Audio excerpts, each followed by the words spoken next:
ॐ सहनावतु सहनौ भुनक्तु सह वीर्यङ्करवावहै तेजस्विनावधीतमस्तु मा विद्विषावहै। ॐ शान्तिः शान्तिः शान्तिः। ॐ पूर्णमदः पूर्णमिदं पूर्णात् पूर्णमुदच्यते पूर्णस्य पूर्णमादाय पूर्णमेवावशिष्यते। ॐ शान्तिः शान्तिः शान्तिः। श्रुतिस्मृतिपुराणानाम् आलयं करुणालयं नमामि भगवत्पादं शङ्करं लोकशङ्करं। शङ्करं शङ्कराचार्यं केशवं बादरायणं सूत्रभाष्यकृतौ वन्दे भगवन्तौ पुनः पुनः। ईश्वरो गुरुरात्मेति मूर्तिभेदविभागिने व्योमवद्व्याप्तदेहाय दक्षिणामूर्तये नमः।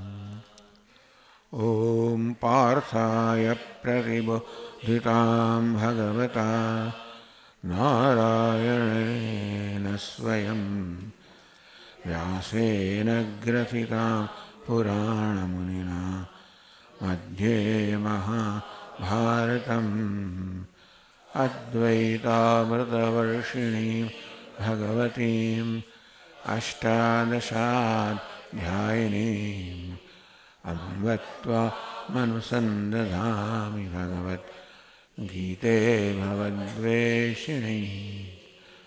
यं ब्रह्मा वरुणेन्द्ररुद्रमरुतः स्तुन्वन्ति दिव्यैस्तवैः वेदैः साङ्गपदक्रमोपनिषदैः गायन्ति यं सामगाः ध्यानावस्थिततद्गतेन मनसा पश्यन्ति यं योगिनः यस्यान्तं न विदुःसुरगणाः देवाः तस्मै नमः।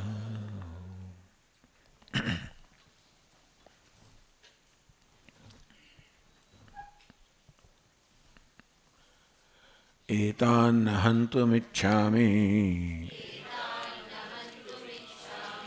घ्नतोऽपि मधुसूदन अपि त्रैलोक्यराज्यस्य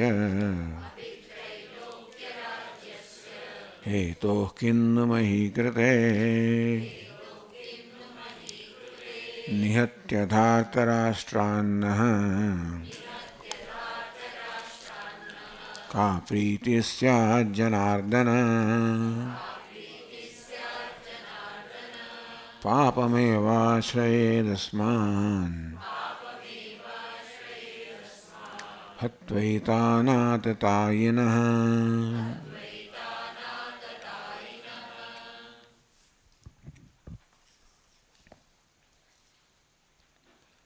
एतान् हन्तुमिच्छामि, हे મધુસૂદન, હું આ મારા સ્વજનોનું હન કરવા એમને હણવા ઈચ્છતો નથી.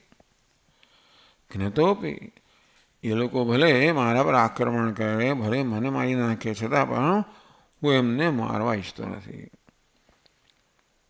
અભી ત્રૈલોક્ય રાજ્યસ્ય હેતુ, અને ત્રણેય લોકનું રાજ્ય પ્રાપ્ત થાય તો પણ હું આ બધા મારા સ્વજનોને હણવા ઈચ્છતો નથી. કિન્નુ મહી કૃતે, તો માત્ર પૃથ્વીના રાજ્ય માટે એમને ન મારવા ઈચ્છું, એમાં કહેવાનું શું હતું? અને કૈમોતિક ન્યાય કહે છે કિન્નુ, એટલે ત્રણેય લોકનું રાજ્ય પ્રાપ્ત તો પણ એ મારવા યોગ્ય નથી જોતો, તો માત્ર પૃથ્વીના રાજ્ય માટે હું કેવી રીતે મારી શકું? ભાઈ નિહત્ય ધાર્તરાષ્ટ્રાન્ન કા પ્રીતિ સ્યાત જનાર્દન. ચાલો ભાઈ, તને રાજ્ય પ્રાપ્તિની ઈચ્છા ન હોય, પણ બીજી કોઈ રીતે તને સુખ મળતું હોય. નિહત્ય ધાર્તરાષ્ટ્રાન, ધૃતરાષ્ટ્રના સંતાનોને કૌરવોનું વધ કરીને હે જનાર્દન કા પ્રીતિ સ્યાત, અમને શું પ્રીતિ જન્મવાની છે, શું સુખ જન્મવાનું છે. એટલું જ નહીં, સુખ તો નહીં જ મળે અમારા સ્વજનોનું વધ કરીને. પાપમ એવા આશયસ્માન હત્વા એતાન આતતાયન. હે અર્જુન, આ લોકો તો આતતાયી છે.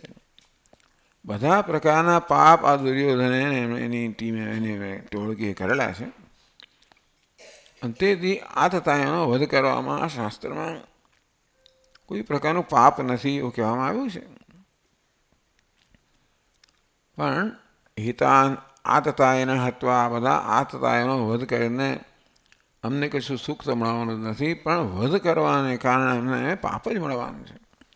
બોલે એ આતતાય રહ્યા, પણ અમે વધ કરીએ તો અમને તો પાપ જ મળવાનું છે, અમે પાપી જ ઠરીશું.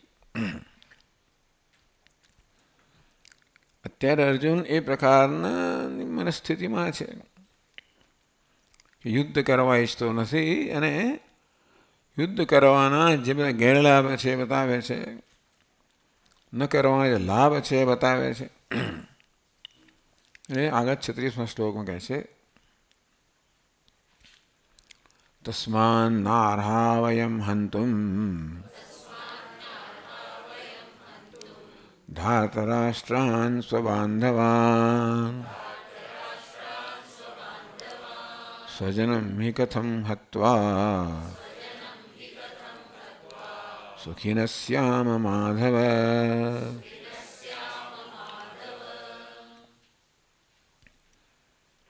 તસ્માન ન અર્હાઃ વયમ હંતુમ ધાર્તરાષ્ટ્રાન, ધૃતરાષ્ટ્રના સંતાનો કૌરવોને, સ્વબાંધવાન, અમારા બાંધવો છે, અમારા ભાંડુઓ છે, સગાવાલાઓ છે, મિત્રો છે, ભાંડુઓ છે. તેથી એમનો વધ કરવાનું અમારે કોઈ રીતે યોગ્ય જોતા નથી. ફલ અભાવાત અનર્થ સમવાત છે. વધ કરીને કશું મળવાનું નથી એટલું જ નહીં, પરંતુ વધ કરવાને કારણે અનેક પ્રકારનું પાપ મને લાગે છે. બંને રીતે જોતા અમારે કોઈ રીતે વધ કરવો યોગ્ય જ નથી. સ્વજનમ હિ કથમ હત્વા સુખિન સ્યા માધવ. હે માધવ, સ્વજનોની હત્યા કરીને અમે કઈ રીતે સુખી થવાની અપેક્ષા રાખી શકીએ?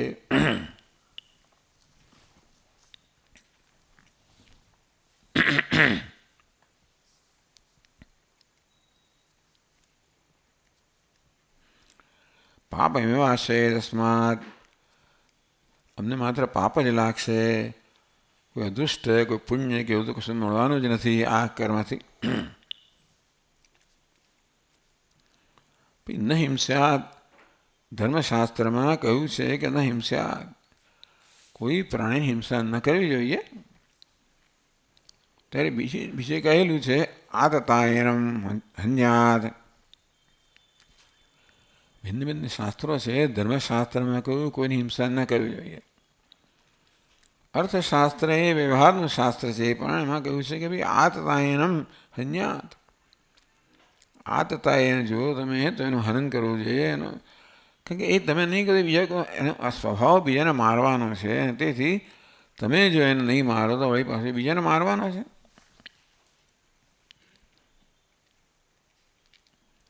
આમ એક ધર્મશાસ્ત્ર છે અને બીજું અર્થશાસ્ત્ર છે.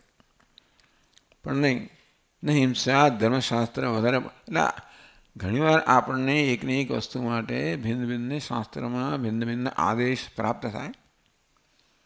એક ધર્મશાસ્ત્રમાં કહ્યું ન હિંસ્યાત, કોઈની હિંસા ન કરવી જોઈએ. અર્થશાસ્ત્ર કહે કે ભાઈ આતતાયનો તો વધ કરવો જ જોઈએ. તો આ પ્રકારે બે પ્રકારના વિરોધી આપણને આદેશો પ્રાપ્ત થતા હોય તો કહે છે કે સ્મૃત્યો વિરોધે ન્યાયસ્તુ વ્યવહારતઃ. હવે બે સ્મૃતિ કહો એટલે કે આ પ્રકારના બે વિરુદ્ધ આદેશો પ્રાપ્ત થતા હોય તો પછી આપણે શું પસંદ કરવું? તો આપણે ન્યાય એટલે કે વિચારીને યુક્તિથી નક્કી કરવાનું, ન્યાયથી નક્કી કરવાનું. કે બંને શાસ્ત્રમાં આપણને વિરોધી આદેશ પ્રાપ્ત થતા હોય તો કેમ નક્કી કરવું? યુક્તિથી નક્કી કરવાનું, ન્યાયથી નક્કી કરવાનું. અર્થશાસ્ત્રાત બલવત ધર્મશાસ્ત્રમિતિ સ્થિતિ કે છે અર્થશાસ્ત્ર છે અને ધર્મશાસ્ત્ર છે. તો આ બંનેમાં વિરુદ્ધ આદેશ પ્રાપ્ત થતા હોય તો ધર્મશાસ્ત્રમાં કહ્યું છે એ વધારે બળવાન છે, માટે એનું આપણે આદેશ પાલન કરવું જોઈએ.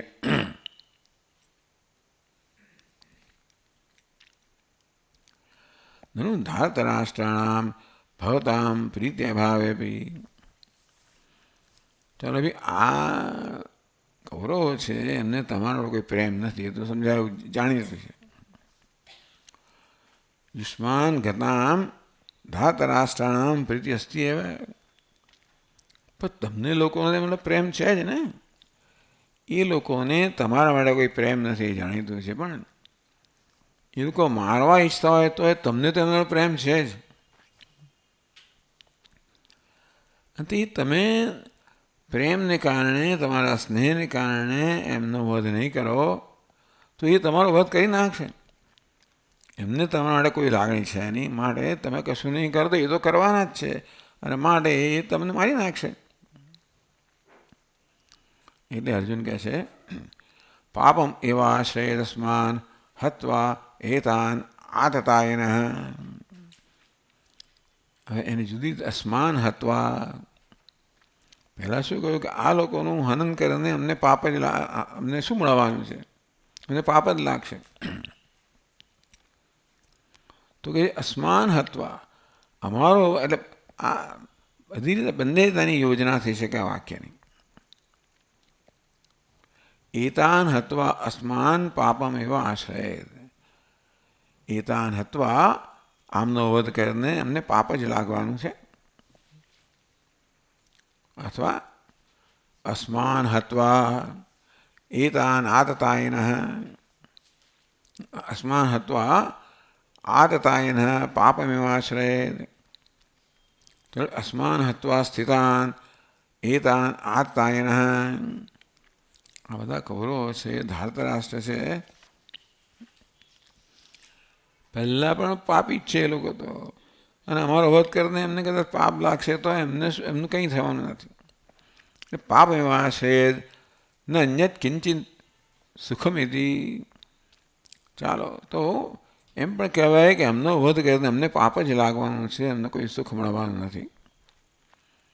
અને તેથી અમારો વધ કરીને એમને તો કંઈ ચિંતા જ નથી, અને એમનો વધ કરીને એમને પાપ લાગશે, મારે એમનો વધ કરવો અમને જરા યોગ્ય લાગતો નથી.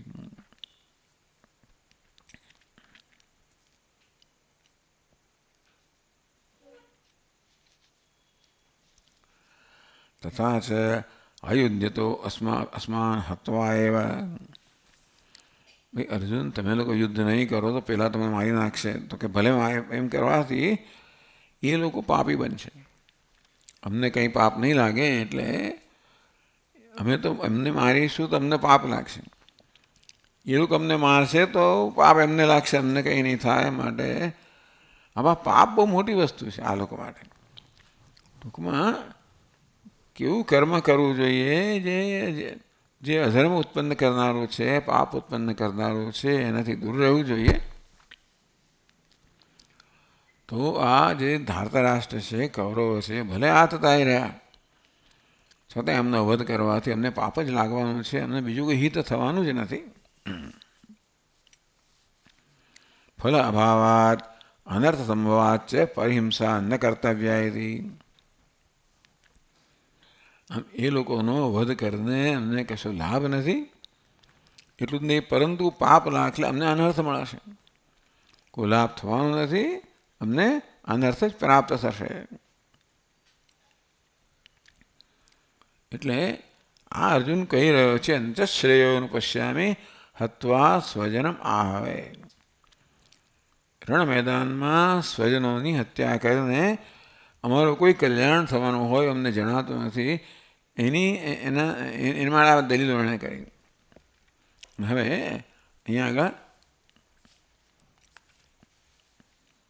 ઉપસંહાર કરે છે એ દલીલોનો. સ્વજનમ હિ કથમ હત્વા સુખિનસ્યા માધવ ઇતિ. કથમ તરી પરેશામ કુલક્ષયે સ્વનિહિંસાયામ ચ પ્રવૃત્તિ.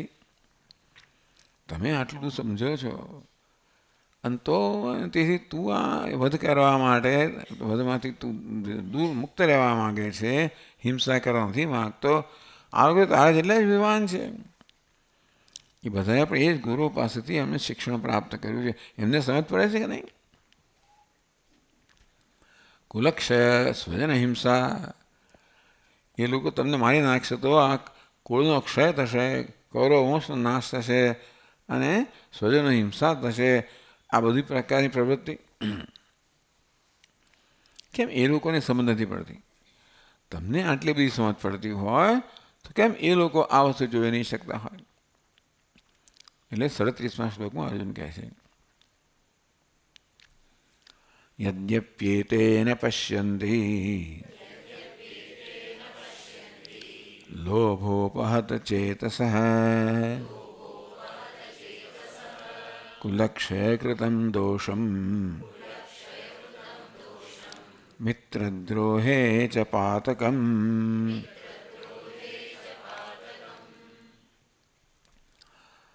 લોભ ઉપહત ચેતસઃ, જેનું ચિત્ત છે એ લોભથી ઉપહત થયું છે, અર્થાત આક્રમણ. જેને આ લોભે જેમના ચિત્ત પર અભિભૂત કર્યું છે, જેના ચિત્તને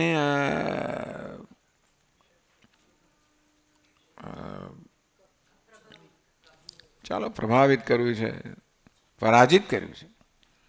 લોભે આ લોકોના ચિત્તને પરાજિત કર્યું છે. એટલે એ લોકો તો વિવેકપૂર્ણ ચિંતા વિચાર કરી શકતા જ નથી. એ લોકો જે વિચાર કરે છે, જે નિર્ણય લે છે, એ વિવેકથી પ્રેરિત નથી, પરંતુ અત્યારે લોભથી પ્રેરિત છે. અમે તો વિવેકી છીએ, એ માટે અમારો નિર્ણય વિવેકપૂર્ણ હોય. એટલે જે વસ્તુ બહુ સ્વાભાવિક છે એ પણ એ લોકો જોઈ શકતા નથી.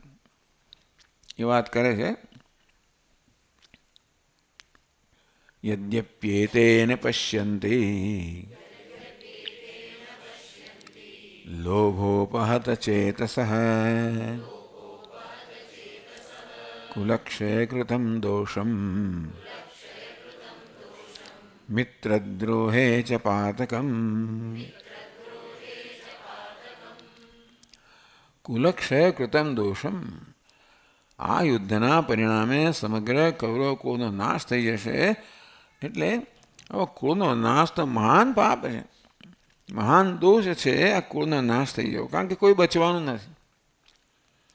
પાંડવો પણ નહીં બચે, કૌરવો પણ નહીં બચે. આ યુદ્ધના પરિણામે એ સમગ્ર કુરુ વંશનો નાશ થઈ જશે. મિત્રદ્રોહે છે પાતકમ, આ બધા અમારા મિત્રો છે, છેવટે બાંધવો છે, બંધુઓ છે, મિત્રો છે. અને તેથી ભલે આમ દુશ્મન કહેવાતો હોય કે શત્રુઓ કહેવાતો હોય, પણ ખરેખર તો મારા મિત્રો જ છે ને, બંધુઓ છે.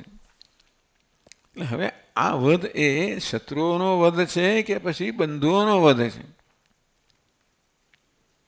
અર્જુન કહે છે કે મિત્રદ્રોહે ચ પાતકમ, આ મિત્રોનો દ્રોહ કરીને જે પાપ લાગશે.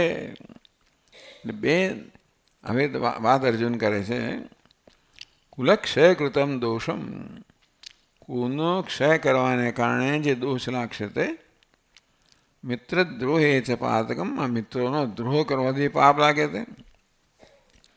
બે ગેરલાભ અર્જુન બતાવી રહ્યો છે. અમે તો જોઈ શકીએ છીએ, એ લોકો જોઈ શકતા નથી. જે વસ્તુ બહુ સ્પષ્ટ છે અને છતાં અમને દેખાતી નથી. ના દેખાય. લોભ વગેરે આવી આસુરી વૃત્તિઓ જ્યારે મનનો કબજો લઈ લીધો હોય ત્યારે જે સ્પષ્ટ વસ્તુ હોય તો પણ ન દેખાય.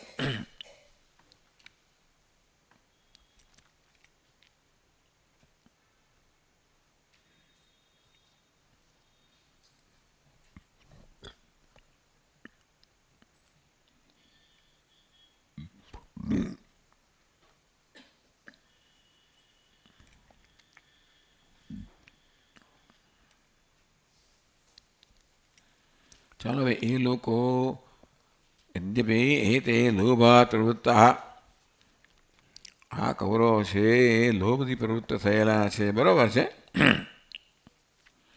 તથાપી આહુતો નિવર્તેત દ્યુતાદપી રણાદ્ય. એટલે બધા જાત જાતના નિયમો છે. ક્યાંકથી એટલે કહે છે આહુતો નિવર્ત. આ ક્ષત્રિય છે, એને કોઈ પડકાર ફેંકે બે સ્થળે, દ્યુતાદપી રણાદપી. રણસંગ્રામમાં ક્ષત્રિયને પડકાર ફેંકવામાં આવે તો એને પાછું ન વળવું જોઈએ, પડકાર ઝૂલવો જોઈએ. અને દ્યુતમાં આ પણ એક હશે રાજધર્મ. એટલે જુગાર ખેલવામાં પણ જો ક્ષત્રિયને પડકાર ફેંકવામાં આવે તો એણે પણ એની સાથે ટૂંકમાં ન પાછું ન ફરવું જોઈએ. એમાં ને એમાં તો યુધિષ્ઠરનો વિનાશ થઈ ગયો. પાણનો પેલો પડકાર ફેંકતો જ ગયો અને આ બિચારા હારતા જ ગયા. એવા કંઈ વિચિત્ર નિયમો હશે એ જમાનામાં, જેના પરિણામે આ બધા પરિણામો આવ્યા છે.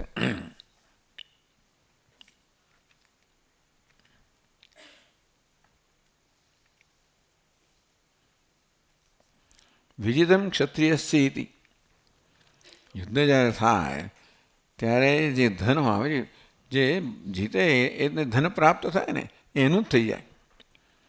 ટૂંકમાં આવી રીતે યુદ્ધ થાય ત્યારે જે વિજયી હોય એ રાજ્ય ધન બધું પ્રાપ્ત થઈ જાય. એટલે યુદ્ધ કરવાને કારણે જે રાજ્ય ધન વગેરે મળે એ પણ ધર્મનો, એ અધર્મ નથી, એ પણ ધર્મને અનુસરીને છે. આ ખાલી તમને કહું છું, આ બધા ટૂંકમાં આ પ્રકારના જે નીતિશાસ્ત્રના નિયમો છે એ અહીંયા આગળ કહેવામાં આવે છે, જેને ધ્યાનમાં રાખીને નિર્ણય લેવામાં આવતા હોય.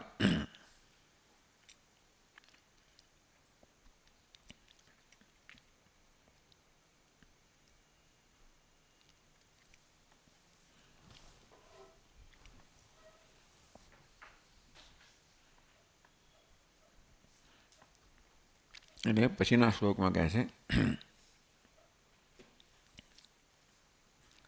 કુલક્ષયે પ્રણશ્યન્તે કુલધર્મા સનાતનાઃ ધર્મે નષ્ટે કુલમ કૃત્સ્નમ અધર્મો બિભવત્યુત.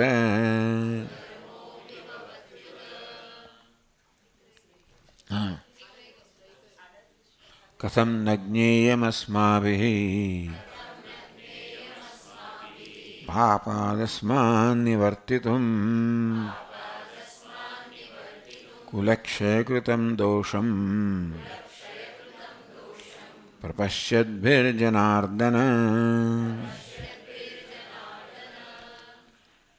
ચાલો, એ લોકોનું ચિત્ત તો લોભ અભિભૂત થઈ ગયું છે, માટે એની દ્રષ્ટિ વિકૃત થઈ ગઈ છે. અને તેથી એ લોકો જોઈ શકતા નથી કે પોતે કયું પાપ કરી રહ્યા છે અને કયો વિનાશ નોતરી રહ્યા છે. એ લોભને કારણે કે જોઈ શકતા જ નથી. પણ અમે તો સ્વસ્થ છીએ ને, અમારું ચિત્ત તો સ્વસ્થ છે. કથમ ન જ્ઞેય અસ્માભિઃ અસ્માત પાપાદ નિવર્તિતુમ કથમ ન જ્ઞેયમ.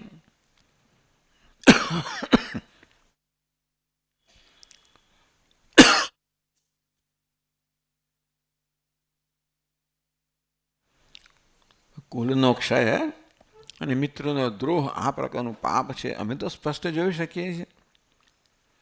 તે પાપમાંનું નિવારણ કરવાનું શા માટે અમે ન કરીએ? અમે કેમ દૂર ન રહીએ, મુક્ત ન રહીએ? અમે કેવા છે? કુલક્ષય કૃતમ દોષમ પ્રપશ્યદ્ભિર. કુલના ક્ષયને કારણે અને મિત્રના દ્રોહને કારણે જે દોષ થવાનો છે એ અમે સ્પષ્ટ જોઈ શકીએ છીએ. અમારી બુદ્ધિ લોભથી ઉપહત થઈ નથી, એટલે લોભથી અભિભૂત થઈ નથી. અમે સ્પષ્ટતા વિવેકપૂર્વક જોઈ શકીએ છીએ. હવે એ નથી જોઈ શકતા માટે આવું વર્તન કરે એનો અર્થ નથી કે આપણે એમનું અનુસરણ કરવું જોઈએ. એ લોકો આવું પાપ કરવા તૈયાર થયા હોય, પણ આપણે પણ બદલો વાળવો જોઈએ કે એના જેવા થવું, જેવા સાથે તેવા થવું જોઈએ. એવું અમે યોગ્ય જોતા નથી. અમે જોઈ શકીએ છીએ કે આ યુદ્ધનું કર્મ, એમનો વધ કરવો હોય સર્વે પાપ છે. અનેક પ્રકારના કુલક્ષયનો દોષ રહેલો છે અને પાપ પણ રહેલું છે મિત્રદ્રોહનો. મળે અમે તો દૂર રહેવું જ જોઈએ અમારે.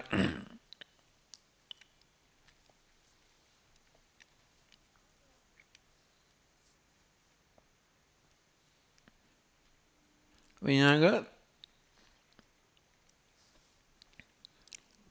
કે આપણે કયું કર્મ કરવા પ્રવૃત્ત થવું જોઈએ.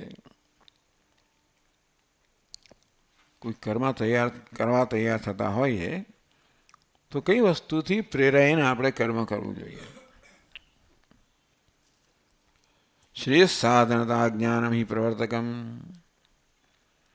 આ કર્મ કરવાને કારણે આપણું શ્રેય થશે, કલ્યાણ થશે. આ કર્મ આપણને શ્રેય પ્રાપ્ત કરાવનારું છે, કલ્યાણ પ્રાપ્ત કરાવનારું છે, સુખ પ્રાપ્ત કરાવનારું છે. એવું જ્ઞાન હોય તો જ આપણે એ કર્મ કરવું જોઈએ, તો જ આપણે કર્મ કરતા હોઈએ છીએ. કશું કર્મ ક્યારેય કરવા આપણે તૈયાર થઈએ જ્યારે આપણને એ પ્રકારની સમજ હોય કે આ કર્મ કરવાથી આપણું હિત થશે. એટલે આ કર્મ શ્રેયસ કે હિતનું સાધન છે એવી સમજ હોય એ આપણને કર્મમાં પ્રેરણા તો. જોજો કોઈ કર્મ આપણે ક્યારે પ્રેરાઈએ એ કર્મ કરવાથી આપણને આ પ્રકારનો લાભ થવાનો છે. એ આપણને કર્મ કરવા નથી. ઘણીવાર આપણે કર્મ નથી કરતા, ઘણી વસ્તુ નથી કરતા. આપણે એ કરવાથી કશો લાભ ન જણાતો હોય તો આપણે ન કરીએ. આપણે કોઈ કર્મ કરવાથી લાભ થાય છે, એ લાભ છે એ આપણને પ્રેરે છે. શ્રેયશ્ચ તદ્યત અશ્રેય અનબંધી. લાભ કોને કહેવાય? જેવો કે ગેરલાભ નથી રહ્યો એને લાભ કહેવાય. વધારે કશો લાભ થતો હોય 25 રૂપિયાનો, પછી જો 150 રૂપિયાનો ખર્ચો થતો હોય તો પછી એ લાભ ન ગણાય. એટલે એને લાભ કહેવાય. જેમાં કોઈ ગેરલાભ ન રહ્યો હોય એને જ લાભ કહેવાય.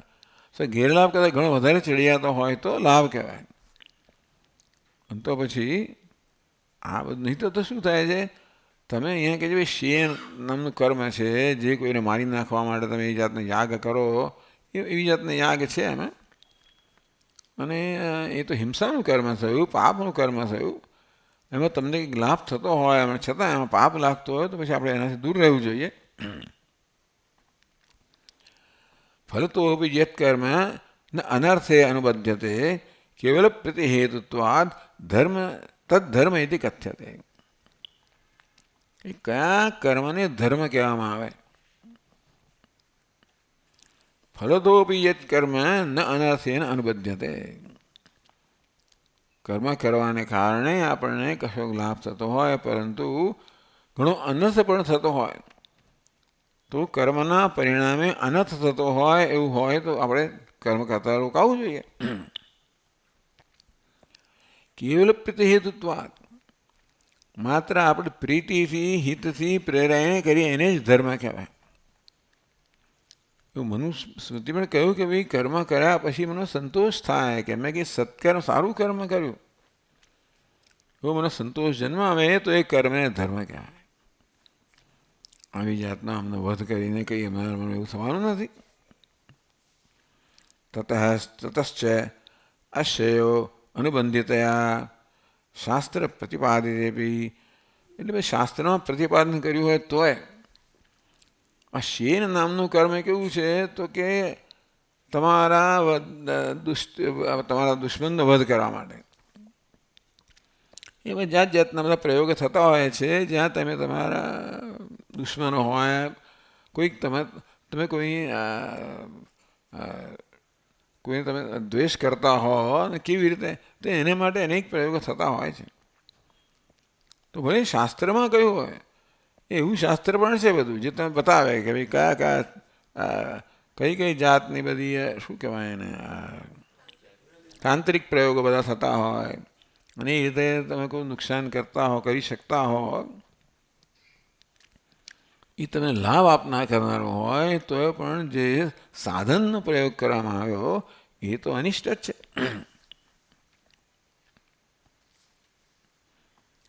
એટલે કે છે આ પ્રકારના કર્મમાં અમારી પ્રવૃત્તિ કોઈ રીતે ઉચિત નથી.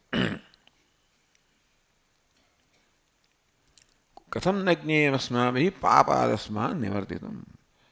આ પાપમાંથી નિવૃત્ત થવાનું અમે જાણીએ છીએ અને કુલક્ષય કૃતમ દોષમ, આનાથી કુળનો ક્ષય થશે એ પ્રકારનો દોષ પણ અમે જોઈ રહ્યા છીએ. તો એ પાપથી નિવૃત્ત થવાનું કેમ અમારે જાણવું જ જોઈએ. અને તેથી એ લોકો ભલે ન જાણતા હોય, ટૂંકમાં એ પણ પાપ જ કરી રહ્યા છે આ કર્મ કરશે તો. પણ લોભને કારણે એ લોકો વિવેકપૂર્વક વિચાર કરી શકતા નથી. લોભથી પ્રેરાયેના જે પાપ કર્મ છે એને એ શ્રેયો કર્મ, એ શ્રેયસ કર્મ માનતા હશે, પણ અમે તો જાણીએ છીએ કે આ યોગ્ય નથી.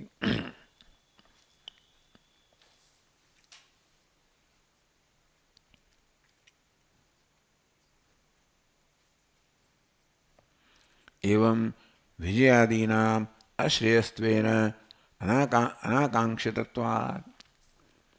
ટૂંકમાં આ યુદ્ધ કરીને, એમની હિંસા કરીને અમને ધારો કે વિજય મળે, રાજ્ય મળે, તો પણ અશ્રેય, એ શ્રેય નથી, કલ્યાણ કરનારું નથી. ટૂંકમાં પાપ કર્મ કરીને તમને રાજ્ય કે એવી વસ્તુ મળતી હોય તો પણ એ કલ્યાણ કરનારું નથી.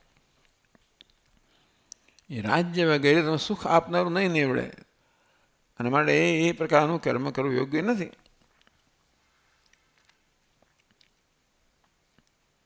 એટલે હવે અર્જુન એ વસ્તુ કેવી રીતે આ કર્મ કરવાથી આપણું શ્રેય તો થવાનું જ નથી, પણ નુકસાન કેવું થવાનું છે, અનર્થ કેવો થવાનો છે, એ જરાક વિસ્તારથી અર્જુન કહે છે. ટૂંકમાં શા માટે મારી યુદ્ધ ન કરવું જોઈએ. અર્જુન જે દલીલો કહી રહ્યો છે એની પાછળનું પ્રયોજન આ છે કે ભાઈ મારે યુદ્ધ નથી કરવું. યુદ્ધ ન કરવાનું કારણ અંદરથી બીજું છે. અમારા સ્વજનો છે, સ્વજન હત્યા કેમ થાય મારાથી? હવે હિંસાનું કર્મ છે, એટલે મહાન પાપ કર્મ છે. એટલે અર્જુનનું આ પરિસ્થિતિનું અર્થઘટન એવું છે કે આ વધ કરવો એ હિંસા છે, અને માટે મને મહાન પાપ લાગવાનું છે, અને તેથી હું કરવા ઈચ્છતો નથી. પણ સાથે સાથે એણે જે પોતે કરવા ઈચ્છે છે એને માટે પણ દલીલો કરવી પડે. એટલા માટે અત્યારે ભિન્ન ભિન્ન દલીલો કરીને અર્જુન સિદ્ધ કરવા માગે છે યુદ્ધ કરવું યોગ્ય નથી.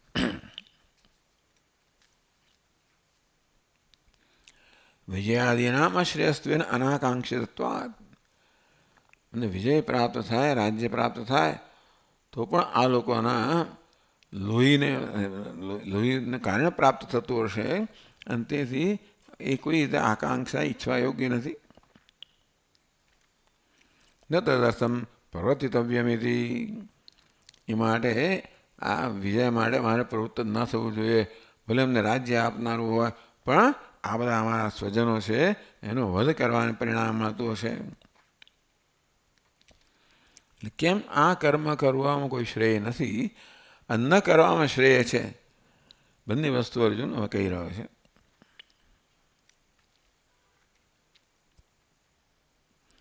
કુલક્ષયે પ્રણશ્યન્તે કુલધર્મા સનાતના ધર્મે નષ્ટે કુલમ કૃત્સ્નમ અધર્મોऽભિભવત્યુત.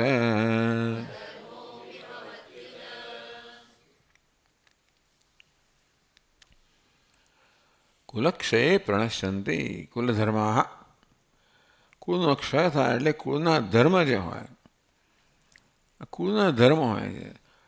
આપણા પરિવારની અંદર કુટુંબમાં અમુક સમયે આપણે કેટલાક સત્કર્મ કરતા હોઈએ છીએ. એ જે આપણે જે પરિવાર છે, આપણું કુળ છે, એની પરંપરાગત આપણે પ્રાપ્ત થયેલા હોય. ઘણા લોકોને એની પ્રાપ્ત થયું હોય. ઉત્તરાયણ આવે ત્યારે કયા પ્રકારનું દાન કરવું જોઈએ, બેસતા વર્ષે શું કરવું જોઈએ, પહેલા વખતે શું કરવું જોઈએ, મૃત્યુ પછી શું કરવું જોઈએ, વિવાહ વખતે શું કરવું જોઈએ વગેરે. એમ કરીને અનેક બધા આવા આચારો, આ બધી વસ્તુઓ છે આપણે વારસામાં મળેલી છે. એને આપણે કુલધર્મ કહીએ. સનાતના એ વળી પાછા આ વારસામાં પ્રાપ્ત થયેલા છે, હંમેશા એનું અનુષ્ઠાન થતું રહેલું છે. જો અમે એને અનુસરણ નહીં કરીએ તો આ કુલ ધર્મો પણ નષ્ટ થઈ જશે. આ ધર્મ વસ્તુ એવી છે કે એ ક્યારે પ્રવર્તમાન રહે જ્યારે એનું આચરણ કરવામાં આવે ત્યારે. જો આચરણ નહીં કરીએ તો અત્યાર સુધી ચાલતું આવ્યું છે પરિવારમાં કે કુળની અંદર એ બધા ધર્મો નષ્ટ થઈ જશે. સનાતના પરંપરા પ્રાપ્ત કુલધર્મા કુલોચિતા ધર્મા. આમ પરંપરાથી પ્રાપ્ત થયેલા આપણા કુળને ઉચિત જે સત્કર્મ છે કે કર્મ છે કુલક્ષય પ્રણશ્યંતિ. આ યુદ્ધના પરિણામે આખું કુરુકુળ નાશ પામી જશે, પાંડવો કે બધા નાશ પામી જશે. તો પછી જે બધા સત્કર્મ આપણે પરંપરાગત કરતા આવીએ એ કરનારું કોઈ રહેશે જ નહીં ને.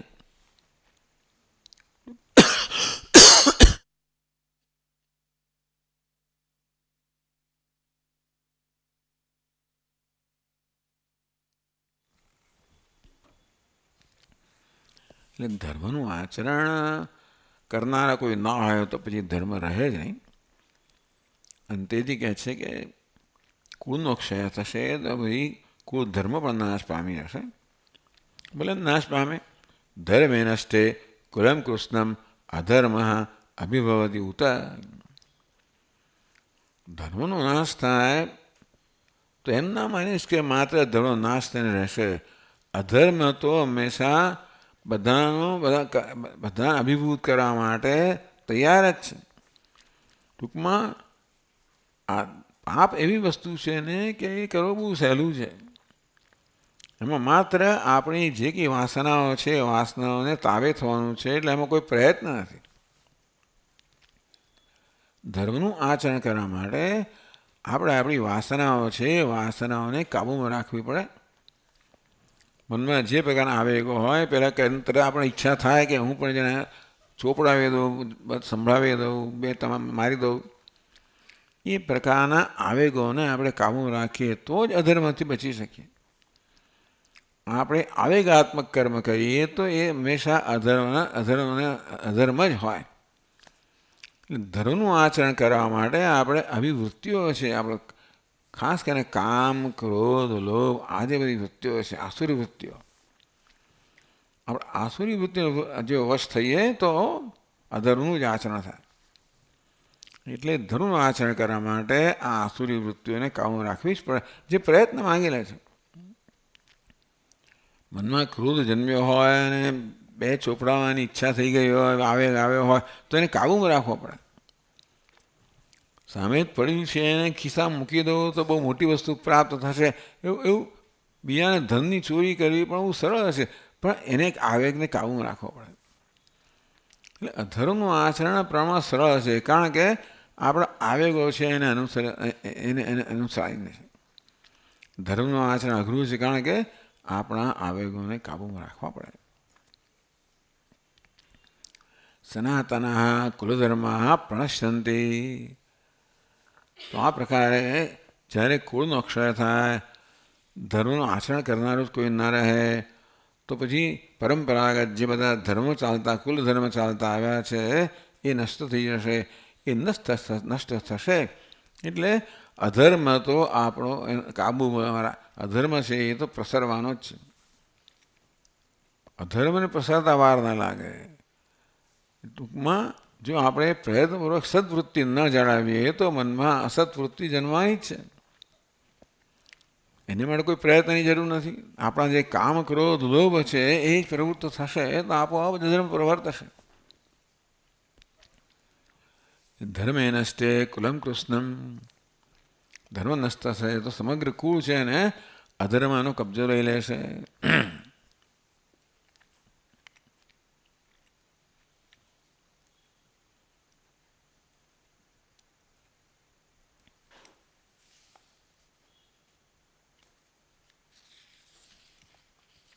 એટલે પછી આગળ કહે છે અધર્માભિભવાત કૃષ્ણ પ્રદુષ્યંતિ કુલસ્ત્રિયઃ સ્ત્રીષુ દુષ્ટાસુ વાર્ષ્ણેય. જાયતે વર્ણસંકરઃ.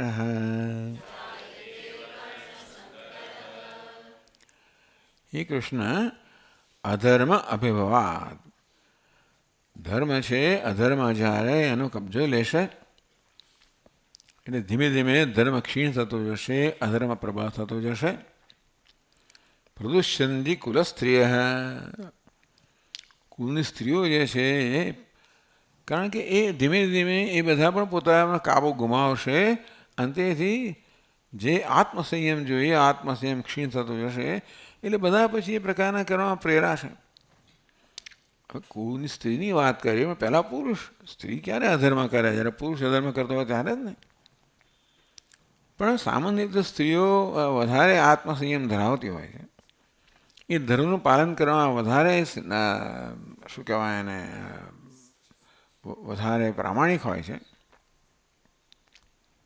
એટલે સ્ત્રીઓ પણ જ્યારે પછી ધર્મનો ત્યાગ કરે, અધર્મ આચરણ કરે, એનો અર્થ એ થયો કે હવે અધર્મ બરોબર વ્યાપી ગયેલો છે. એટલે અહીંયા પ્રદુષ્યંતિ કુલ સ્ત્રીય, કુલની સ્ત્રીઓ છે પણ દૂષિત થશે. સ્ત્રીશુ દુષ્ટાશુ વાર્ષ્ણેય, એ વાર્ષ્ણેય સ્ત્રીઓ જ્યારે દૂષિત થશે ત્યારે જાયતે વર્ણસંકર, તો પછી વર્ણાશ્રમ ધર્મ જે છે એ ધીમે ધીમે ક્ષીણ થતો રહેશે. વર્ણાશ્રમ ધર્મનો અર્થ એવો થયો કે એક વ્યક્તિ એક વર્ણમાં જ પરણવું જોઈએ. આશ્રમ છે એટલે બ્રહ્મચર્ય, ગૃહસ્થ, વાનપ્રસ્થ એને અનુરૂપ કર્મ કરવું જોઈએ. બ્રહ્મચારીએ તો પાલન કરવું જોઈએ આ બ્રહ્મચર્યનું પૂર્ણાર્થમાં. વાનપ્રસ્થે પણ બ્રહ્મચર્યનું અને સંન્યાસી આ ત્રણેય તો બ્રહ્મચર્યનું પાલન કરવું જ જોઈએ. હા એ ખરું, વાનપ્રસ્થ બ્રહ્મચર્યનું પાલન કરે ત્યારે પતિ પત્ની સાથે રહે, મિત્ર રૂપે રહે. પણ બ્રહ્મચર્ય તો ખરું જ, અને સંન્યાસીનો તો કોઈ પ્રશ્ન જ નથી. અને ગૃહસ્થે પણ બ્રહ્મચર્યનું પાલન કરવું જોઈએ, અર્થાત એને બધા નિયમ પ્રમાણે જ એમાં નિયમ પ્રમાણે સંયોગ કરવો જોઈએ. એટલે ટૂંકમાં જીવનની બધી અવસ્થાઓમાં આત્મસંયમ તો રહેલો જ છે, તો જ ધર્મનું આચરણ થઈ શકે. એ ન રહે તો પછી પુરુષો ધર્મનું પાલન ન કરે એટલે સ્ત્રીઓ પણ ધીમે ધીમે પોતાનો કાબુ ગુમાવતી જાય. અને તેથી પછી એક વર્ણની સ્ત્રી બીજા વર્ણના પુરુષ સાથે એ પ્રકારે વર્ણસંકર કહેવામાં આવ્યું. વર્ણ સાંકર્ય, એક વર્ણને જો બ્રાહ્મણને જ પરણે અને એ હોય તો જાણે વર્ણની શુદ્ધિ જળવાઈ રહે. પણ તમે ધર્મને પછી મહત્ત્વ ના આપો, તમે આવેગોને મહત્ત્વ આપો તો પછી પેલું શું કહેવાય, રાજાને ગમતી રાણી છાણા વીણતી આણી વગેરે. ટૂંકમાં જેને જે ફાવે કરવા માંડે તો પછી કોઈ પ્રકારની શુદ્ધિ રહે નહીં. વર્ણસંકર એટલે કે સાંકર્ય એટલે ભેળસેળ. તો વર્ણમાં બ્રાહ્મણ ક્ષત્રિય ભળી જાય, એમાં વૈશ્ય ભળી જાય, શૂદ્ર ભળી જાય, અને જેમ જેમ ફાવે એમ કરતા હોય તો પછી કોઈ શુદ્ધિ ન રહે. તો પછી કોઈ આચાર શુદ્ધિ ના રહે, એટલે પછી કોઈ આત્મસંયમ ના રહે, અને તો પછી ધર્મ ના રહે, અને તો પછી સંસારનું કે સમાજનું રક્ષણ કરનારું કોઈ પરિબળ ના રહે. સમાજનું રક્ષણ કરનાર મૂળ તો ધર્મ જ છે, અને સમાજમાં સંવાદિતા સ્થાપનાર પણ ધર્મ જ છે. એ દિવ્ય ક્ષીણ થતો જાય આ પ્રકારના વર્તનથી, અને તો પછી સમાજમાં કોઈ સંવાદિતા ન રહે. અને એક જગ્યાએ ખૂબ સંવાદિતા ન રહે એટલે અનેક પ્રકારના રાગ દ્વેષ વગેરે વ્યાપી જાય અને સુખનો ક્ષય થાય. હકીકત છે આ બધી. અત્યારે આપણે આમ જોવું તો જોઈ શકીએ ચારે બાજુ કે જ્યાં વર્ણાશ્રમ વગેરે તો બરાબર છે, પણ મૂળ તો આત્મસંયમ એ મુખ્ય ધર્મ છે. વર્ણાશ્રમ ધર્મ એટલે આત્મસંયમ મુખ્ય ધર્મ છે. એટલે આપણા જે આવેગો હોય એ આવેગોને આપણે જો એ ધર્મને અનુરૂપ ના હોય તો અમે કાબૂમાં રાખવા જોઈએ, કાબુ રાખવા પડે.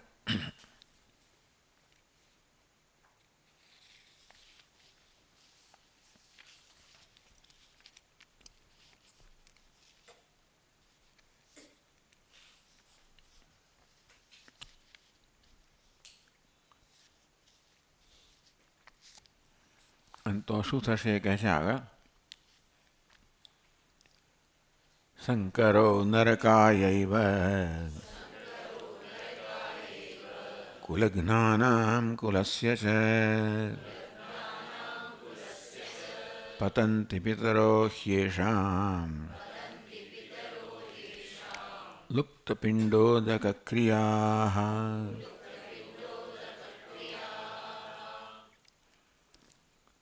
શંકર કુલજ્ઞાનામ કુલસ્ય ચ નરકાય એવ. તો આવો સ્વર્ણ સંકર થશે, ભેળસેળ થશે. એટલે પછી કોઈને ખબર ના પડે કે મારે કયા ધર્મનું પાલન કરવાનું, મારે કયું આચરણ કરવાનું. હું બ્રાહ્મણ છું કે ક્ષત્રિય છું કે વૈશ્ય એ જ નક્કી ના થાય ને. પિતા વર્ણનો હોય, માતા બીજા વર્ણની હોય, એટલે હું કયા વર્ણનો છું. અને તો પછી મારે આ સંજોગમાં કયા પ્રકારનું વર્તન કરવું જોઈએ, કર્મ કરવું જોઈએ, નક્કી જ ના થઈ શકે. તો જો ધર્મ આપણા વર્તનનો નિર્ણય કરનાર ના હોય તો આપણે પછી આપણી વાસનાઓ છે, રાગદ્વેષ છે, એ જ આપણા વર્તન નિશ્ચય કરશે. શંકરો નરકાય એવ કુલજ્ઞાનામ કુલસ્ય છે. આમ વર્ણ સાંકર્યના આટલું મહત્વ એટલા જ મને આપ્યું છે કે હું કયા વર્ણ છું એ નક્કી ના થાય તો મારે કયું આચરણ કરવું જોઈએ પણ નક્કી ના થાય. પછી મને ફાવે તેવું આચરણ કરવું, અને ફાવે તેવું આચરણ કરવું એટલે અધર્મનું જ આચરણ થાય, એટલે મારે માટે તો નરક થાય. પછી લુપ્ત પિંડોદક ક્રિયા. અનેક બધા આચારોમાં એક આચાર એવો છે કે આપણા જે પૂર્વજો હોય એમને આપણે પિંડદાન વગેરે કરવા, એમના માટે શ્રાદ્ધ વગેરે ક્રિયાઓ કરવાની હોય. અને લુપ્ત પિંડોદક ક્રિયા એ શ્રાદ્ધ વગેરે કરનારા ન રહે જ્યારે, તો એમાં કોઈ વિશ્વાસ ન હોય, શ્રદ્ધા ન હોય, તો આપણા પિતૃઓ જે છે એમને પેલું પિંડદાન ના મળે એવું માનવામાં આવે છે. કે જે સત્કર્મ આપણે કરીએ એનો લાભ આપણા પિતૃલોકમાં પિતૃઓને મળે. એ પ્રકારનો સંકલ્પ બ્રાહ્મણ કરે એટલે કર્મનું ફળ કોને કેવી રીતે મળે એનો નિર્ણય સંકલ્પ કરે છે. કર્મ કરીએ એટલે અમુક ફળ તો મળે, પછી ફળ કોને મળે છે એનો નિર્ણય સંકલ્પ કરે. જેમ કે આપણે બ્રાહ્મણને બોલાવ્યો હોય તો સંકલ્પ કરે કે ભાઈ આ મારા યજમાન છે એને આનું ફળ મળવું જોઈએ. કર્મ બધું બ્રાહ્મણ કરે છે, આપણે દક્ષિણા આપી છે બરાબર છે, પણ કર્મ તો એ કરે છે, તો એને ફળ મળતું નથી. કારણ કે કર્મ કરતા પહેલાં સંકલ્પ કરવામાં આવ્યો કે આ કર્મના પરિણામે આનું ભલું થાય અને આનું ફળ મળવું જોઈએ. હવે એ પ્રકારનો સંકલ્પ જ્યારે ના હોય, કોને મળે સંકલ્પ કરવાનો, શું કરવાનું, અને તો પછી આ કર્મ કર્યું એનું ફળ કોને મળે, કઈ જાતિનો છે, કયા વર્ણનો છે, શાનું છે, આ બધી વસ્તુઓ જ્યારે બધું મિશ્રિત થઈ ગઈ હોય. લુપ્ત પિંડોદક ક્રિયા, પછી પિંડ ઉદક વગેરે ક્રિયા કરવાની હોય એ બધી નષ્ટ થઈ જાય.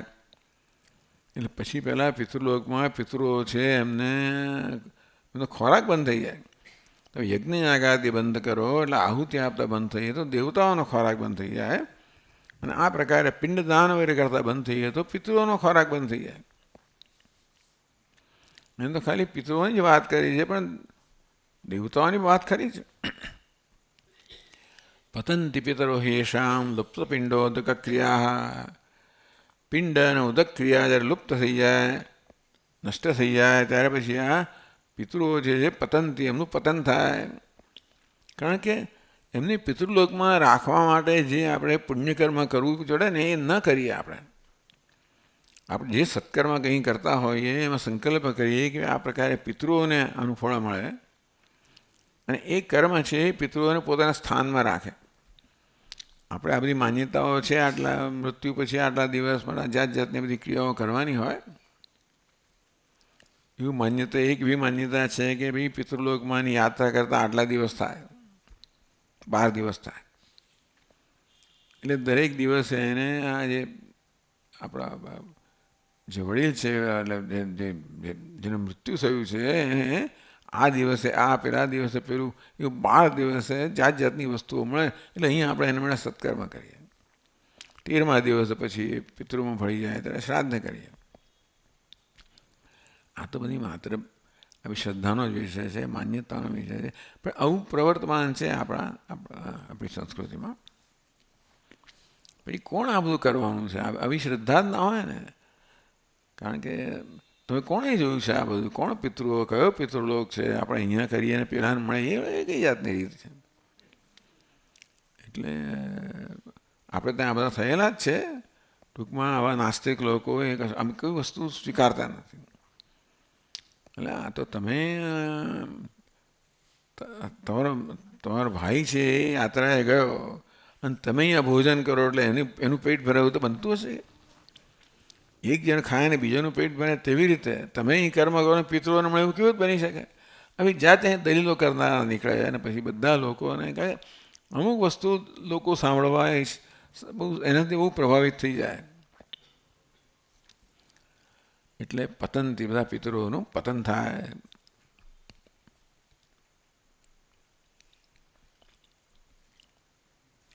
તો શું થાય?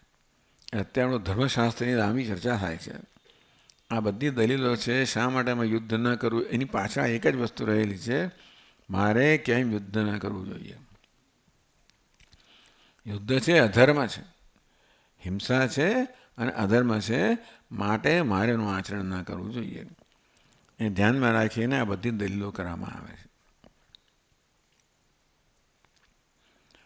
એટલે આ ધર્મ જે છે અર્થઘટન પર આધારિત છે.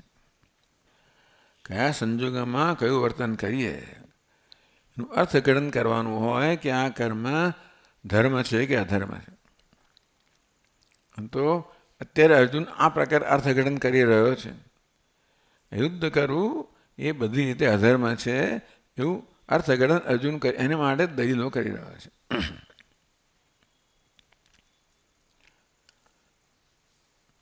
દોષૈરેતૈ કુલજ્ઞાનામ વર્ણસંકરકારકૈ ઉત્સાદ્યન્તે જાતિધર્માઃ કુલધર્માશ્ચ શાશ્વતાઃ.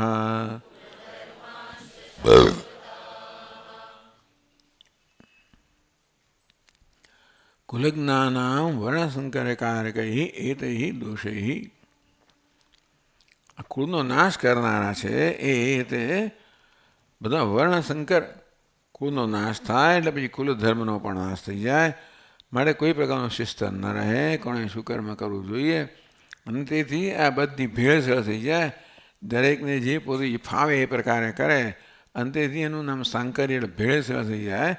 વર્ણસંકરકારકૈ. ભલે બ્રાહ્મણ કુળમાં જન્મ્યો હોય આપણે કામ શૂદ્રનું કરે ને પેલો આમાં જન્મ્યો હોય અને કામ પેલાનું કરે. એ પ્રકારે આ બધા દોષથી કુલજ્ઞાનામ કુળનો નાશ કરનારા અને આ બધા વર્ણનું સાંકર્ય કરનારા જેવા દોષો છે એને કારણે જાત ધર્મ ઉત્સાદ્યંતે.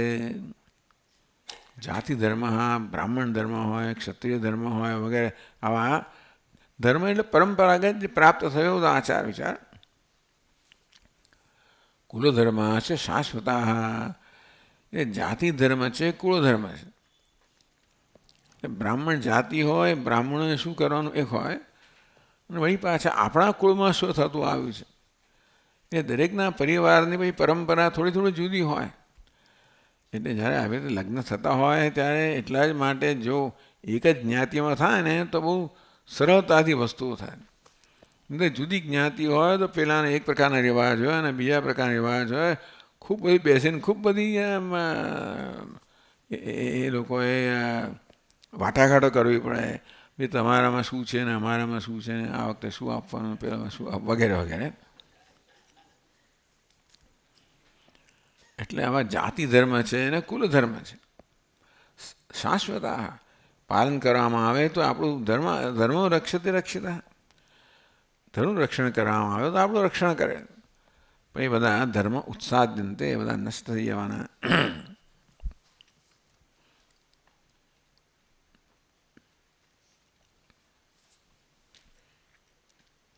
અને તો શું થશે? તો શું થશે કહે છે, ઉત્સન્ન કુલધર્માણામ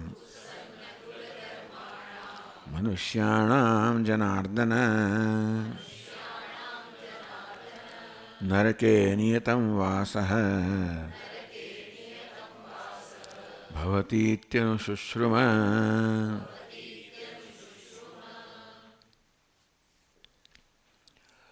ઉત્સન્ન કુલધર્માણામ મનુષ્યાણામ. ઉત્સન્ન કુલધર્મ છે મનુષ્યનું વિશેષણ છે. ટૂંકમાં જેમના કુલધર્મ નાશ પામ્યા છે એવા મનુષ્યો. હે જનાર્દન, નરકે નિયતમ વાસો ભવતી. એમને જરૂર નરકમાં જ નિવાસ થશે. ટૂંક બધા નરકને જ પ્રાપ્ત થશે.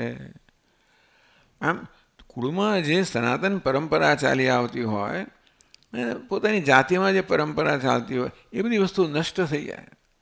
મેં કહ્યું એ પ્રમાણે ધર્મનું આચરણ કરવું હોય તો કંઈ ને કંઈ પ્રયત્ન કરવો પડે, આત્મસંયમ રાખવો પડે.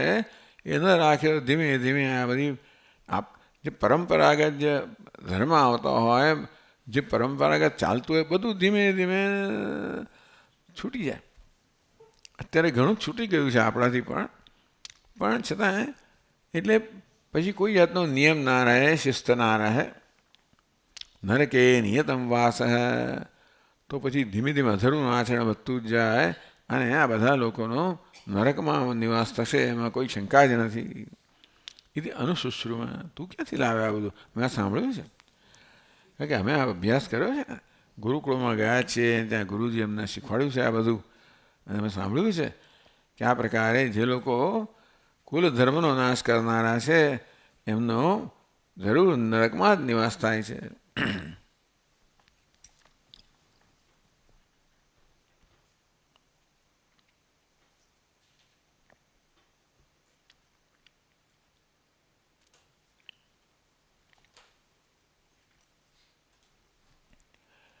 બંધુવદ પરિવસાય યુદ્ધાદિ અધ્યવસાયો બી સર્વથા પાપિષ્ઠતર. અર્જુન કહી રહ્યો છે કે ભાઈ આ પ્રકારે મનમાં આવો વિચાર આવવો, યુદ્ધ કરવાનો વિચાર આવવો, યુદ્ધ કરવાનો નિશ્ચય થવો કે આ બધાનો અમે વધ કરીશું, એ મનમાં જે નિશ્ચય વિચાર જન્મ્યો, નિશ્ચય જન્મ્યો, એ જ કેટલું પાપ કરનારું છે.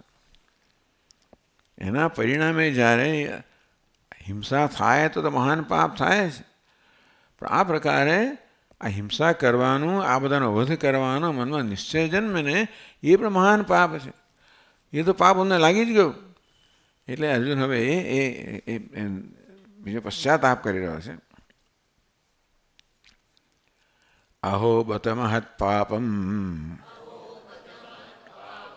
કર્તુમ વ્યવસિતા વયમ યદ્રાજ્ય સુખલોભેન હંતુમ સ્વજનમુદ્યતા.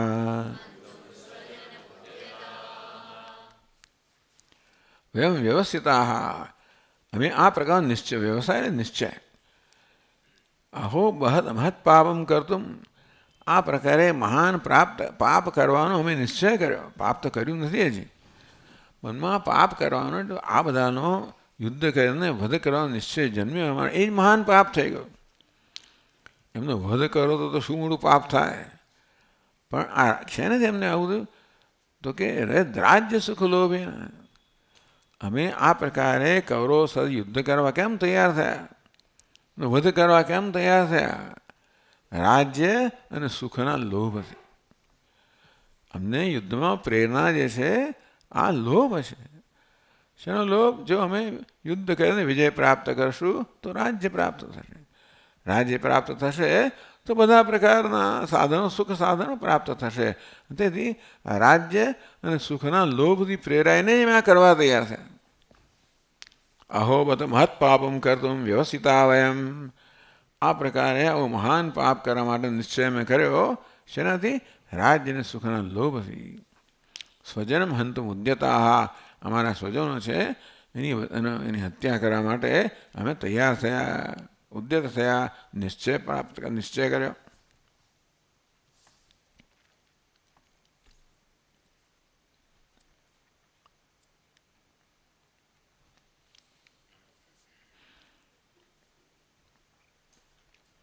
બંધુવદ પરિવસાયી અધ્યવસાય આપી સર્વદા પાપિષ્ઠતર.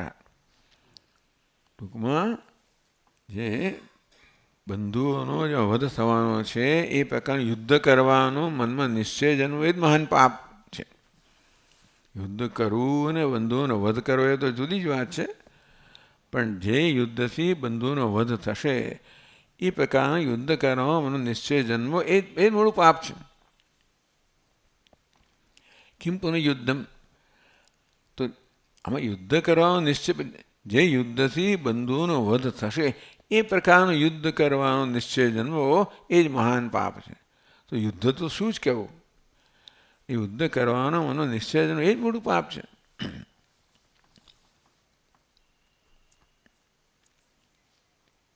એટલે કહે છે અહો બત મહત પાપમ કર્તુમ વ્યવસિતા વયમ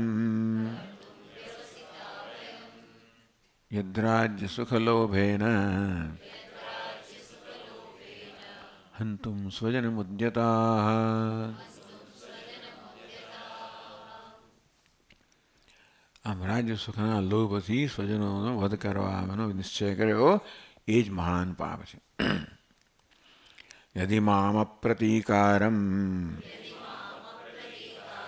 અશસ્ત્રમ શસ્ત્રપાણયઃ ધાતરાષ્ટ્રારણે હન્યુઃ તન્મે ક્ષેમતરમ ભવેદ. નનુ તો વૈરાગ્યેપી, ભાઈ તને વૈરાગ્ય જન્મ છે હે અર્જુન, તું યુદ્ધ કરવા તૈયાર ન થાય. ભીમસેનાદિના યુદ્ધોત્સુકત્વાદ અનુબંધો ભવિષ્યતિ.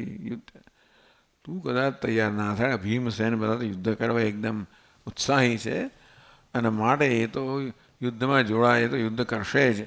તો પછી તું તારે શું કરવાનું છે? પ્રાણ પ્રકૃષ્ટો ધર્મ પ્રાણભૃતામ અહિંસા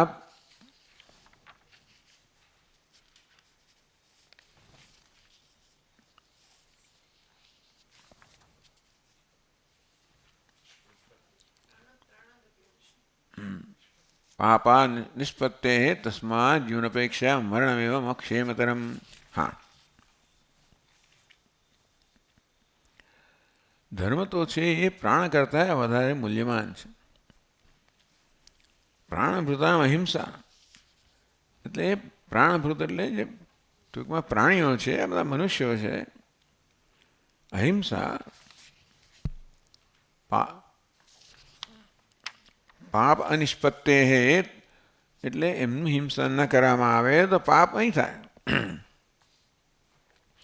તસ્માત જીવન અપેક્ષા મરણમેવ, અમારે જીવવું હોય તો આ લોકોને મારવા પડે, તો પછી મહાન પાપ થાય હિંસાથી. એના કરતાં ભલે એને અમને મારી નાખે. ટૂંકમાં એ કહે છે કે જીવવું કહેતા એમ ભગવાન કહે છે તું એમને જો વધ નહીં કરતો, એ તારો કરી નાખવાના છે, તૈયાર જ છે.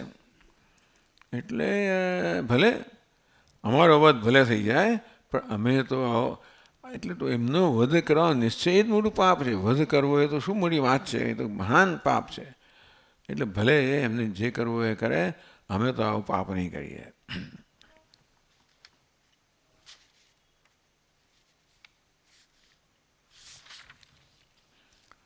યદિ મામ પ્રતિકારમ અશસ્ત્રમ શસ્ત્રપાણયઃ ધાતરાષ્ટ્રારણે હન્યુઃ તન્મે ક્ષેમતરમ ભવેદ. મા અપ્રતિકારમ અશસ્ત્રમ, હું જે પ્રતિકાર કરવાનો નથી અને શસ્ત્ર મેં એને તો શસ્ત્ર મૂકી દીધું છે એટલે શસ્ત્ર વગરનો હું અને સામે પ્રતિકાર નહીં કરનારા હું એવા મને. શસ્ત્રપાણય ધાર્તરાષ્ટ્ર, જે લોકો શસ્ત્ર ધરાવે છે એવા આ કૌરવો જો અમારો વધ કરી નાખશે તો પણ તન્મે ક્ષેમતરમ ભવેદ, રણમાં એ લોકો મારો વધ કરે. મેં તો શસ્ત્ર હેઠે મૂકી દીધું, એ લોકો શસ્ત્ર ધરાવનારા છે અને હું તો પ્રતિકાર કરવાનો નથી અને તેથી એ લોકો મને મારી નાખશે તો એ વધારે સારું છે. એમને મારવાનો, એમનો વધ કરવાનો નિશ્ચય મોટો પાપ છે. તો એમનો વધ કરવો તો કેટલું મહાન પાપ છે. ભલે એ લોકો મારો વધ કરે એ મને વધારે યોગ્ય લાગે છે. આ પ્રકારે અર્જુને બહુ લાંબુ વક્તવ્ય કર્યું. યુદ્ધ કેમ ન કરવું જોઈએ, યુદ્ધ કરવામાં જે બધા ગેરલાભ છે તે યુદ્ધ ન કરવાના જે લાભ છે એ બધાનું વિસ્તારથી વર્ણન કર્યું.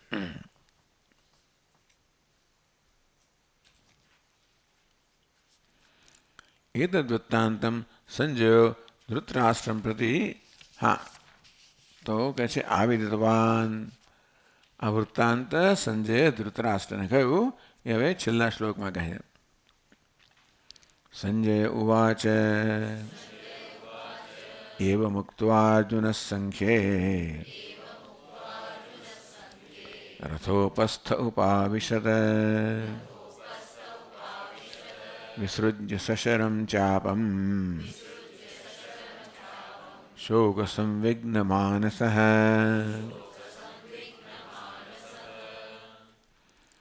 એવું મુક્ત્વા આ પ્રકારે કહીને અર્જુન સંખ્યે રથોપસ્થે ઉપાવિશત. યુદ્ધ મેદાનમાં અર્જુન જે છે એ પોતાના રથની અંદર બેસી ગયો. ઊભો તો શેના માટે ઊભો તો? યુદ્ધ કરવા માટે. પહેલાં એ સૈન્યનું નિરીક્ષણ કરવા માટે, યુદ્ધ કરવા માટે. પરંતુ આ પ્રકારે કહીને અર્જુન હવે પોતાના રથની અંદર જ ફસડાઈ પડ્યો. બેસી ગયો કરતા ફસડાઈ પડ્યો. વિસૃજ્ય સશરમ ચાપમ. ચાપ એટલે ધનુષ્ય, સશરમ એટલે બાણ, બાણ સહિત ધનુષ્ય છે એનો ત્યાગ કરીને વિસૃજ્ય એને છોડી દઈને નીચે મૂકીને શોક સંવિઘ્ન માનસ, શોકથી જેનું મન જે છે એ પ્રભાવિત થઈ ગયું છે. શોકપૂર્ણ જેનું મન છે એવું અર્જુન પોતાના શસ્ત્રનો ત્યાગ કરીને આ રથ વચ્ચે બેસી ગયો. યુદ્ધ મેદાનમાં રથની અંદર બેસી ગયો. ટૂંકમાં જેમ અખંડની વાત કહી એને પુરુષાર્થનો ત્યાગ કર્યો. આપણે અહીં ચર્ચા કરીશું આગળ, પણ અર્જુને જ્યારે પોતાના ધનુષ્ય બાણનો ત્યાગ કર્યો ત્યારે એનું પુરુષાર્થનું ચિહ્ન છે. પુરુષાર્થનો ત્યાગ કર્યો. તો માણસ પુરુષાર્થનો ત્યાગ કરે તો કશી વસ્તુ એ જીવનની અંદર સિદ્ધ ના કરી શકે. આ પ્રકારે આગળ પહેલો અધ્યાય પૂરો થાય છે. જેમ અર્જુનના વિષાદનું વર્ણન કરવામાં આવે. શોક સંવિઘ્ન માનસ. ઇતિ શ્રીમદ્ભગવદ્ગીતાસુ ઉપનિષત્સુ બ્રહ્મવિદ્યાયાં યોગશાસ્ત્રે શ્રીકૃષ્ણાર્જુનસંવાદે અર્જુન વિષાદ યોગો નામ પ્રથમોધ્યાયઃ. ઇતિ આ પ્રકારે શ્રીમદ્ભગવદ્ગીતાસુ, શ્રીમદી ભગવતી ગીતા આપણે આગળ સમજાવ્યું. ઉપનિષત્સુ જે ઉપનિષદ સમાન છે એટલે ભગવદ્ ગીતાને ઉપનિષદનું સ્થાન આપવામાં આવ્યું છે, હોદ્દો આપવામાં આવ્યો છે. કારણ કે એ જ અહીંયા જ્ઞાનનો ઉપદેશ કરવામાં આવ્યો છે. બ્રહ્મ વિદ્યાયામ યોગશાસ્ત્રે, ભગવદ્ ગીતામાં બ્રહ્મ વિદ્યા છે સાધ્ય, યોગશાસ્ત્ર છે કર્મયોગ, ભક્તિયોગ, જ્ઞાનયોગ એ સાધન છે. શ્રી કૃષ્ણાર્જુન સંવાદે, શ્રી કૃષ્ણ અર્જુન સંવાદના રૂપમાં છે. અર્જુન વિષાદ યોગો નામ, અર્જુન વિષાદ યોગ નામનો આ પહેલો અધ્યાય છે એ સમાપ્ત થાય છે. ઓમ ઓમ પૂર્ણમદઃ પૂર્ણમિદં પૂર્ણાત પૂર્ણમુદચ્યતે પૂર્ણસ્ય પૂર્ણમાદાય પૂર્ણમેવાવશિષ્યતે. ઓમ શાંતિ શાંતિ શાંતિ. શંકરં શંકરાચાર્યં કેશવં બાદરાયણં સૂત્રભાષ્યકૃતૌ વંદે ભગવन्तौ પુનઃ પુનઃ. ઈશ્વરો ગુરુરાત્મેતિ મૂર્તિભેદવિભાગિને વ્યોમવદ્વ્યાપ્તદેહાય દક્ષિણામૂર્તયે નમઃ. ઓમ शांति शांति शांति। हरि ओम। श्री गुरुभ्यो नमः। हरि